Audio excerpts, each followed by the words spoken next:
तव्हां ॾिसी रहिया सिंध कास्ट न्यूज़ ठुल्ह मां रिपोर्ट करे रहियो आहे असांजो नुमाइंदो फैज़ सूमरो।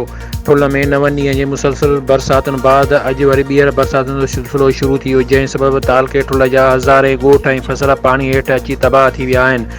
ॻोठनि मुगल खान लाशारी, ओढाणो, बुरड़ो, लीमो खान लाशारी, दीनपुर, तोलो, माड़ी, करम लाशारी, गुलज़ार सूमरो, साहब ॾिनो सूमरो, सूमरो छुटो खान डोल, लाल खान डोल, ख़ैर मोहम्मद समेजो समेत केतिरनि ई ॿियनि ॻोठनि में पाणी बीहण सबबि मुतासिर पंहिंजी मदद पाण त लॾ पलाण करे रहिया आहिनि। मुतासिर खुलियल आसमान हेठि रहण ते मजबूर आहिनि। केतिरा ई ख़ानदान दरबदर थी विया आहिनि। मुख़्तियारकार ठुल्ह पारां मुतासिरनि बदिरां सिफ़ारिश ऐं पंहिंजे मनपसंद माण्हुनि खे टेन ॾियण ख़िलाफ़ मुतासिरनि दीनपुर खोसो बाईपास रोड ते एहतिजाजी मुज़ाहिरो करे एसी ख़िलाफ़ नारेबाज़ी कई ऐं धरणो हणी विया, जंहिं सबबि ट्रैफ़िक मुअतल थी।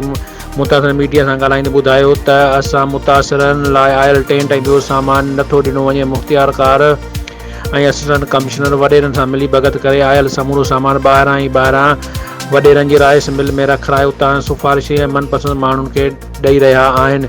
हिननि आला इख़्तियारनि खां मुतालबो कयो आहे त ॼाणायल मामले जो नोटिस वठी असांखे इंसाफ़ कयो वञे।